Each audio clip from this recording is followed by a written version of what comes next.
जी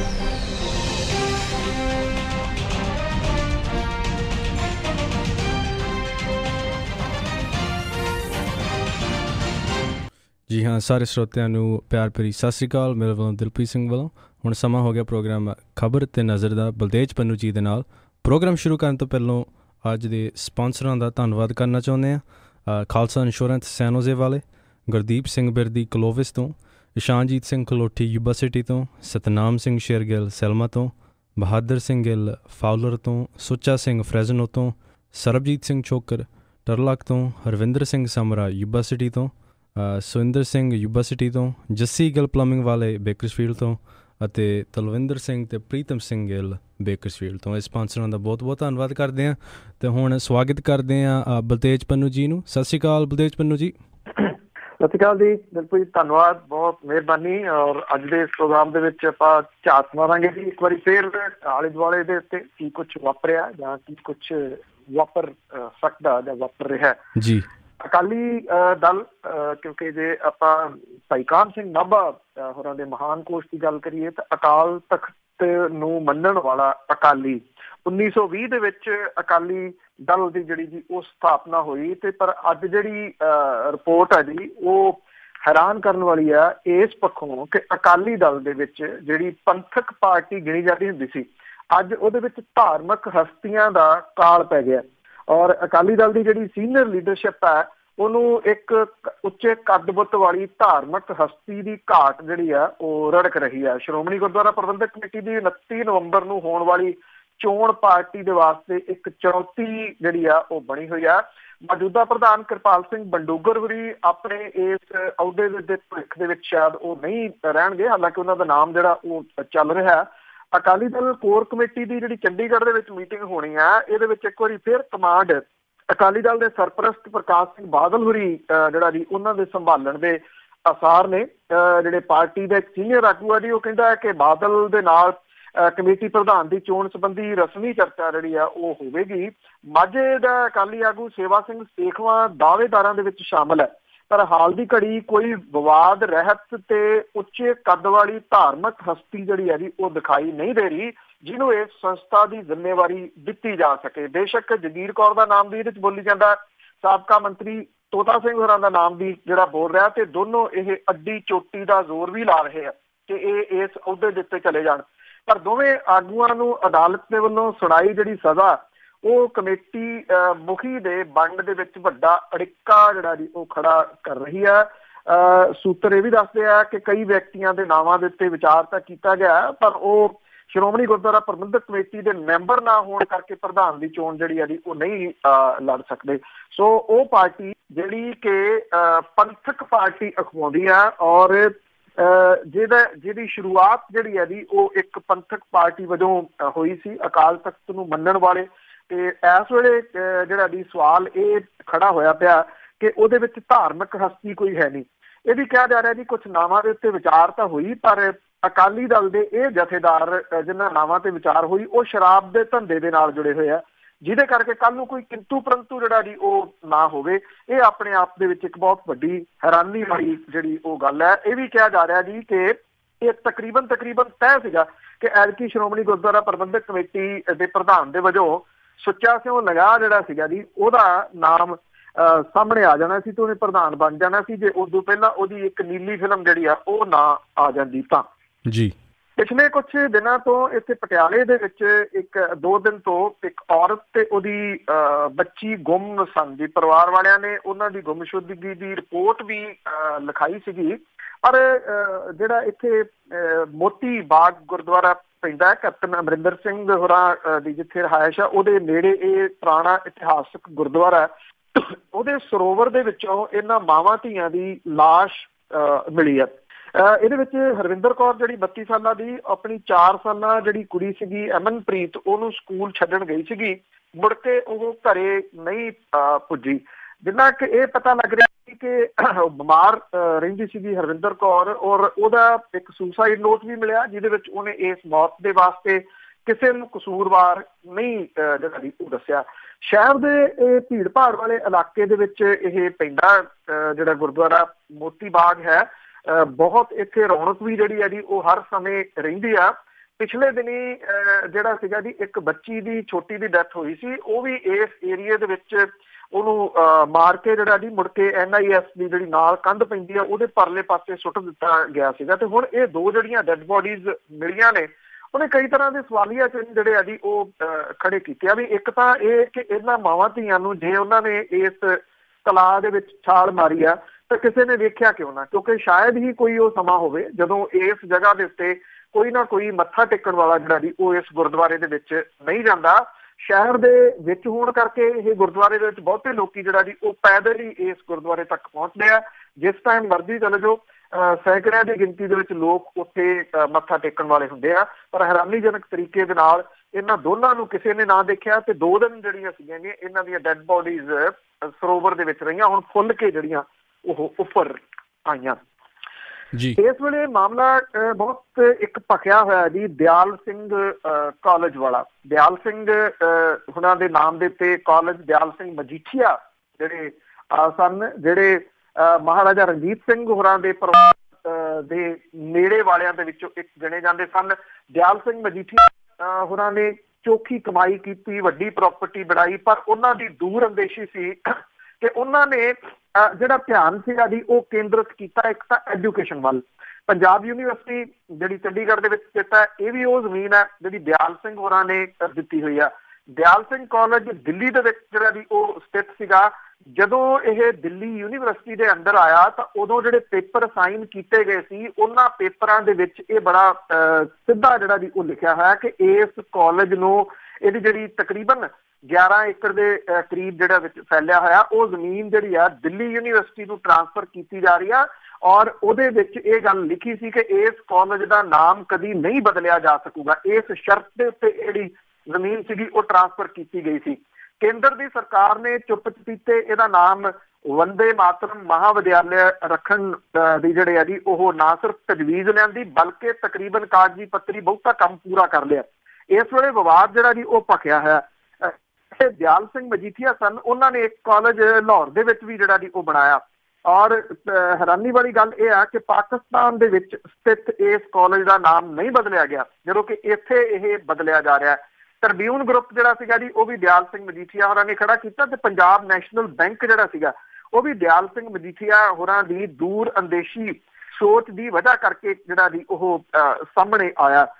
ਇਹਨਾਂ ਜਿਹੜਾ ਜੀ ਵਧੀਆ ਸੋਚਣ ਵਾਲੇ ਜਿਹੜੇ ਵਿਅਕਤੀ ਸੀ ਉਹਦਾ ਨਾਮ ਮਲੀਆ ਮੇਟ ਕਰਨ ਦੀ ਇਸ ਸਾਜ਼ਿਸ਼ ਦੇ ਖਿਲਾਫ ਹੁਣ ਹੌਲੀ ਹੌਲੀ ਸਹੀ ਆਵਾਜ਼ਾਂ ਜਿਹੜੀਆਂ ਜੀ ਉਹ ਉੱਠਣੀਆਂ ਸ਼ੁਰੂ ਹੋਈਆਂ ਨੇ। ਮੈਂ ਕੱਲ ਵੀ ਗੱਲ ਕੀਤੀ ਸੀ ਕਿ ਇੰਟੈਲੈਕਚੁਅਲ ਜਿਹੜਾ ਵਰਗ ਹੈ ਉਹਨੇ ਵੀ ਉੱਠ ਕੇ ਇਹਦੀ ਵਿਰੋਧਤਾ ਕੀਤੀ ਹੈ। ਹੁਣ ਇਹ ਵਿਰੋਧਤਾ ਜਿਹੜੀ ਹੈ ਜੀ ਸਿਆਸੀ ਜਿਹੜੇ ਲੋਕ ਨੇ ਉਹਨਾਂ ਦੀ ਮਜਬੂਰੀ ਬਣਦੀ ਜਾ ਰਹੀ ਹੈ ਇਹਦੀ ਜਿਹੜੀ ਵਿਰੋਧਤਾ ਕਰਨੀ, ਨਹੀਂ ਤਾਂ ਲੋਕ ਜਿਹੜੇ ਨੇ ਉਹ ਟੁੱਟਣਗੇ। ਇਸੇ ਕਰਕੇ ਜਿਹੜੇ ਅਕਾਲੀ ਦਲ ਦੇ ਪ੍ਰਧਾਨ ਨੇ ਸੁਖਬੀਰ ਸਿੰਘ ਬਾਦਲ ਹੋਰਾਂ ਨੇ ਵੀ ਜਿਹੜਾ ਜੀ ਇੱਕ ਚਿੱਠੀ ਲਿਖੀ ਹੈ ਪ੍ਰਧਾਨ ਮੰਤਰੀ ਹੋਰਾਂ ਨੂੰ।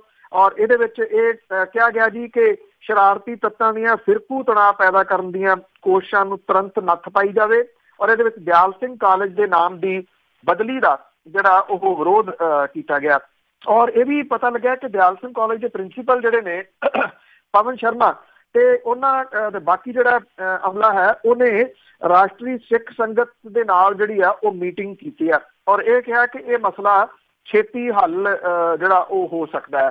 ਜਿਹੜੇ ਤਰੀਕੇ ਦੇ ਨਾਲ ਦੇਰ ਦੇ ਨਾਲ ਹੀ ਸਹੀ ਇਹ ਮਾਮਲਾ ਜਿਹੜਾ ਜੀ ਉਹ ਉੱਠਿਆ ਤੇ ਕਮ ਸੇ ਕਮ ਇੰਨਾ ਹੋ ਗਿਆ ਜੀ ਕਿ ਹੁਣ ਲੱਗਦਾ ਇੰਨਾ ਸੌਖਾ ਨਹੀਂ ਹੋਊਗਾ ਇਹਦਾ ਨਾਮ ਜਿਹੜਾ ਉਹ ਬਦਲ ਦੇਣਾ।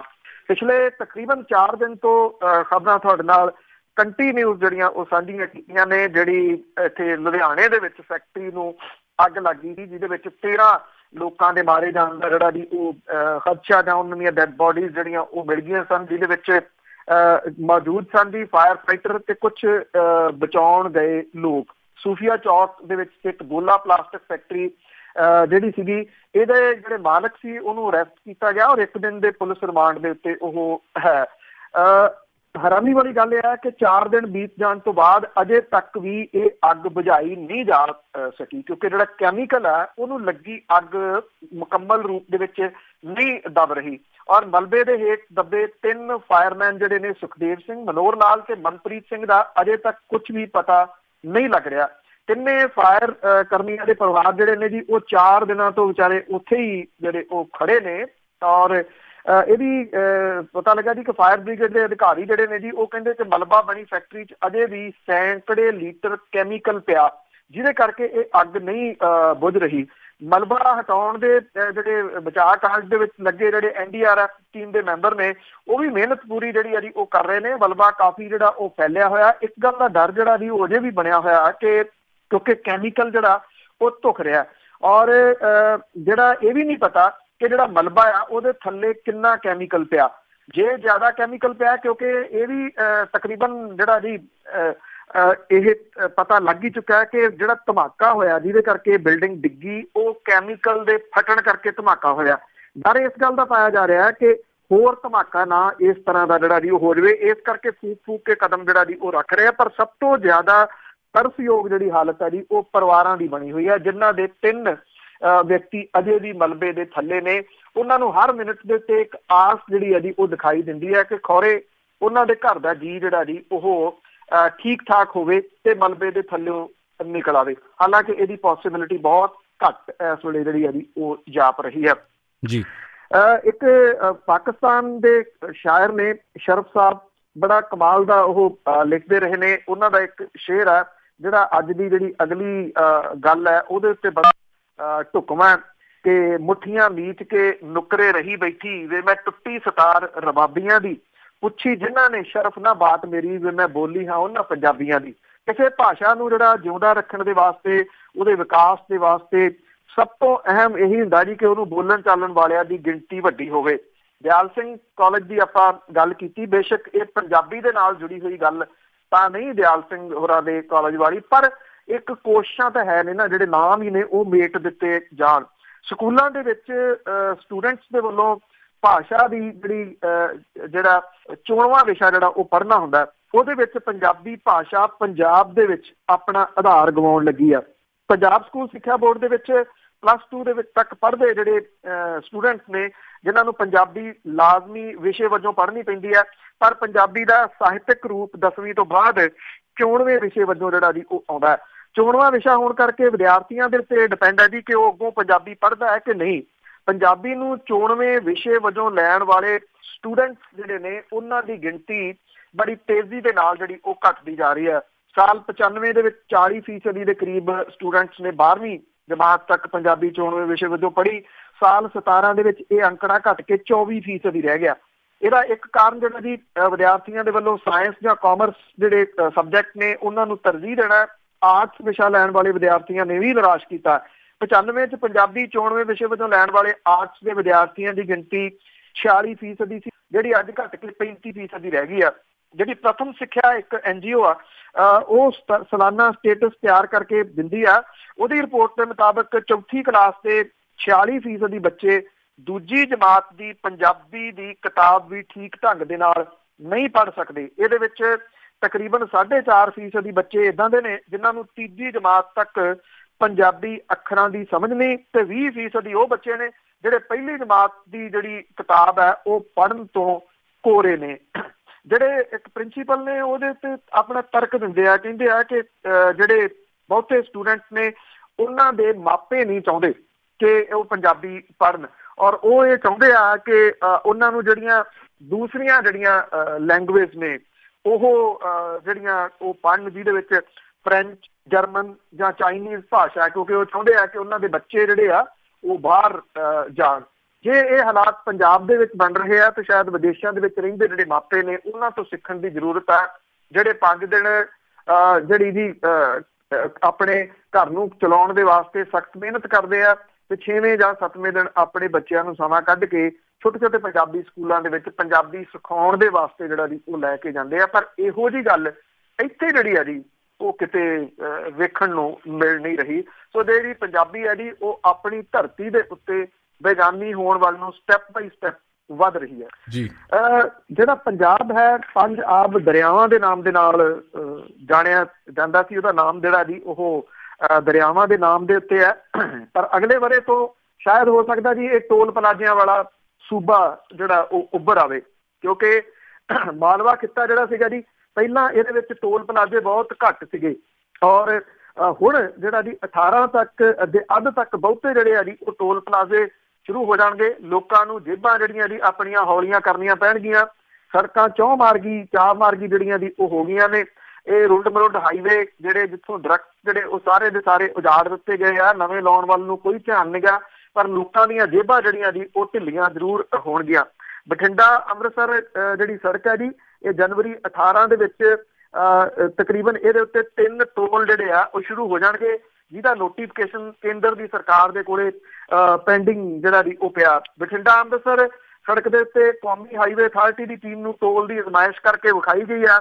ਇਸ ਸੜਕ ਦੇ ਉੱਤੇ ਸਫ਼ਰ ਜਿਹੜਾ 150 ਰੁਪਏ ਤੋਂ ਲੈ ਕੇ 200 ਰੁਪਏ ਤੱਕ ਪਊਗਾ। ਬਠਿੰਡਾ ਜ਼ੀਰਕਪੁਰ ਸੜਕ ਦੇ ਉੱਤੇ 5 ਟੋਲ ਪਲਾਜ਼ੇ ਨੇ, ਇਹਨਾਂ ਦੇ ਵਿੱਚੋਂ 2 ਸ਼ੁਰੂ ਹੋ ਚੁੱਕੇ ਆ। ਭਵਾਨੀਗੜ੍ਹ ਨੇੜੇ ਪਿੰਡ ਕਾਲਾ ਝਾੜ ਤੇ ਧਨੌਲਾ ਸੰਗਰੂਰ ਦੇ ਵਿੱਚ ਜਿਹੜਾ ਜੀ ਉਹ ਪੈਂਦਾ, ਇਹ ਦੋਵੇਂ ਚੱਲ ਪਏ ਆ। 3 ਟੋਲ ਪਲਾਜ਼ੇ ਜਿਹੜੇ ਜੀ ਉਹ ਚੱਲਣੇ ਬਾਕੀ ਆ। ਰਾਮਪੁਰਾ ਰੇਲਵੇ ਫਾਟਕ ਦੇ ਉੱਤੇ ਓਵਰਬ੍ਰਿਜ ਦਾ ਜਿਹੜਾ ਕੰਮ ਪਛੜਨ ਕਰਕੇ ਭੁੱਚੋ ਰਾਮਪੁਰਾ ਵਿਚਾਲੇ ਬਣਿਆ ਟੋਲ ਜਿਹੜਾ ਜੀ ਉਹ ਦੇਰ ਨਾਲ ਸ਼ੁਰੂ ਹੋਊਗਾ। ਬਠਿੰਡਾ ਜ਼ੀਰਕਪੁਰ ਦੇ ਸਾਰੇ ਟੋਲ ਪਲਾਜ਼ੇ ਜਿਹੜੇ ਆ 31 ਜਨਵਰੀ ਤੋਂ ਚਾਲੂ ਹੋ ਜਾਣਗੇ, ਔਰ 5 ਟੋਲ ਚਾਲੂ ਹੋ ਗਏ ਤਾਂ ਇੱਕ ਪਾਸੇ ਦਾ ਸਫ਼ਰ 400 ਰੁਪਏ ਦੇ ਵਿੱਚ ਪਊਗਾ। ਭਾਵ ਕਿ ਜੇ ਬਠਿੰਡੇ ਤੋਂ ਚੱਲ ਕੇ ਚੰਡੀਗੜ੍ਹੋਂ ਮੁੜ ਕੇ ਵਾਪਸ ਆਉਣਾ 800 ਰੁਪਇਆ ਜਿਹੜਾ ਦੀ ਉਹ ਟੋਲ ਦਾ ਹੀ ਜਿਹੜਾ ਦੀ ਉਹ ਦੇਣਾ ਪਊਗਾ। ਜਲੰਧਰ ਮੋਗਾ ਬਰਨਾਲਾ ਜਿਹੜਾ ਦੀ ਇਹਦੇ ਉੱਤੇ ਟੋਲ ਪਲਾਜ਼ੇ ਬਣ ਰਹੇ ਆ। 2 ਜੂਨ 18 ਦੇ ਵਿੱਚ ਇਹ ਸ਼ੁਰੂ ਹੋ ਜਾਣਗੇ।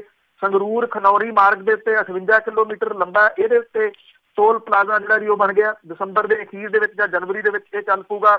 ਬਾਘਾ ਪੁਰਾਣਾ ਮੋਗਾ ਵਿਚਾਲੇ ਇੱਕ ਟੋਲ ਪਲਾਜ਼ਾ ਜਿਹੜਾ ਪਹਿਲਾਂ ਚੱਲ ਰਿਹਾ। ਬਰਨਾਲਾ ਲੁਧਿਆਣਾ ਦੇ ਵਿਚਾਲੇ 2 ਟੋਲ ਪਲਾਜ਼ੇ ਜਿਹੜੇ ਆ ਜੀ ਉਹ ਚੱਲ ਰਹੇ ਆ। ਚੰਡੀਗੜ੍ਹ ਲੁਧਿਆਣਾ 6 ਮਾਰਗੀ ਬਣ ਰਹੀ ਆ, 18 ਦੇ ਅਖੀਰ ਤੇ ਮੁਕੰਮਲ ਹੋਊਗੀ। ਇਹਦੇ ਉੱਤੇ 2 ਟੋਲ ਪਲਾਜ਼ੇ ਜਿਹੜੇ ਦੀ ਉਹ ਸ਼ੁਰੂ ਹੋ ਜਾਣਗੇ। ਇਹ ਟੋਲ ਪਲਾਜ਼ਿਆਂ ਦੇ ਬਾਰੇ ਦੇ ਵਿੱਚ ਅਜੇ ਤੱਕ ਇਹ ਨਹੀਂ ਪਤਾ ਕਿ ਕਿੰਨੀ ਦੇਰ ਦੇ ਵਾਸਤੇ ਲਾਏ ਗਏ ਆ। ਪਹਿਲਾਂ ਤਾਂ ਇਹ ਹੁੰਦਾ ਸੀਗਾ ਕਿ ਸੜਕ ਦੀ ਜਿਹੜੀ ਲਾਗਤ ਹੈ ਉਹ ਪੂਰੀ ਕਰਕੇ ਟੋਲ ਪਲਾਜ਼ੇ ਚੁੱਕ ਦਿੱਤੇ ਜਾਂਦੇ ਸੀ, ਪਰ ਇਹਨਾਂ ਦੇ ਵਿੱਚ ਕੁਝ ਵੀ ਇਦਾਂ ਦਾ ਜਿਹੜਾ ਜੀ ਉਹ ਨਹੀਂ ਗਾ ਕਿ ਇਹ ਚੁੱਕ ਦਿੱਤੇ ਜਾਣਗੇ। ਇਹਦਾ ਮਤਲਬ ਇਹ ਆ ਕਿ ਇਹ ਦੁਕਾਨਾਂ ਪੱਕੀਆਂ ਖੁੱਲ ਜਾਣਗੀਆਂ ਤੇ ਲੋਕਾਂ ਦੀਆਂ ਜਿਹੜੀਆਂ ਜੇਬਾਂ ਨੇ ਉਹ ਹਲਕੀਆਂ ਹੋਣਗੀਆਂ। ਹਾਂ, ਇੰਨਾ ਜ਼ਰੂਰ ਹੈ, ਸੜਕਾਂ ਜ਼ਰੂਰ ਜਿਹੜੀਆਂ ਚੰਗੀਆਂ ਮਿਲ ਜਾਣਗੀਆਂ, ਪਰ ਟੋਲ ਪਲਾਜ਼ਿਆਂ ਦੀ ਜੇਕਰ ਸਮਾਂ ਸੀਮਾ ਤੈਅ ਹੋਵੇ ਤਾਂ ਜਿਹੜਾ ਜੀ ਉਹ ਬੈਟਰ ਹੈ। ਚਲੋ ਕੁਝ ਦੇਰ ਤੱਕ ਲੋਕ ਦੇ ਸਕਦੇ ਆ, 2 ਸਾਲ ਤੱਕ ਲੱਗਣਾ, 4 ਸਾਲ ਤੱਕ ਲੱਗਣਾ, ਪਰ ਇਹਦੇ ਵਿੱਚ ਕੋਈ ਇਸ ਤਰ੍ਹਾਂ ਦੀ ਸ਼ਰਤ ਲੱਗਦੀ ਨਹੀਂ ਹੋਵੇ ਕਿ ਜਦੋਂ ਇਹ ਪੂਰੇ ਹੋ ਗਏ ਪੈਸੇ ਇਹ ਚੁੱਕ ਲਏ ਜਾਣਗੇ ਜੀ। ਸ਼੍ਰੋਮਣੀ ਗੁਰਦੁਆਰਾ ਪ੍ਰਬੰਧਕ ਕਮੇਟੀ ਦੇ ਪ੍ਰਬੰਧ ਦੇ ਹੇਠਾਂ ਚੱਲ ਰਹੇ ਜੀ ਗੁਰੂਸਰ ਮਾਧੋ ਕੇ ਬਰਾੜ ਦੇ 15 ਕਰਮਚਾਰੀਆਂ ਨੇ ਸ਼੍ਰੋਮਣੀ ਕਮੇਟੀ ਦੇ ਪ੍ਰਧਾਨ ਕਿਰਪਾਲ ਸਿੰਘ ਬੰਡੂਗਰ ਹੋਰਾਂ ਨੂੰ ਚਿੱਠੀ ਲਿਖ ਕੇ ਇੱਕ ਅਪੀਲ ਕੀਤੀ ਹੈ ਕਿ ਉਹਨਾਂ ਨੂੰ ਨੌਕਰੀ ਦੇ ਉੱਤੇ ਬਹਾਲ ਕੀਤਾ ਜਾਵੇ। ਨਾਲ ਦੀ ਨਾਲ ਉਹਨਾਂ ਨੇ ਚੇਤਾਵਨੀ ਦੇ ਦਿੱਤੀ ਹੈ ਕਿ ਜੇ ਏਦਾਂ ਨਹੀਂ ਹੁੰਦਾ ਤਾਂ ਉਹ ਪਰਿਵਾਰ ਜਿਹੜੇ ਦੀ ਸਿੱਖ ਧਰਮ ਛੱਡ ਕੇ ਕਿਸੇ ਹੋਰ ਧਰਮ ਦੇ ਵਿੱਚ ਜਾਣ ਦੇ ਵਾਸਤੇ ਮਜਬੂਰ ਹੋਣਗੇ। ਇਹ ਜਿਹੜੇ ਕਰਮਚਾਰੀ ਨੇ ਜੀ ਉਹ ਇਹ ਕਹਿੰਦੇ ਆ ਕਿ ਸ਼੍ਰੋਮਣੀ ਕਮੇਟੀ ਦੇ ਵੱਲੋਂ ਉਹਨਾਂ ਨੂੰ ਨੌਕਰੀ ਤੋਂ ਫਾਰਗ ਕਰ ਦਿੱਤਾ ਗਿਆ।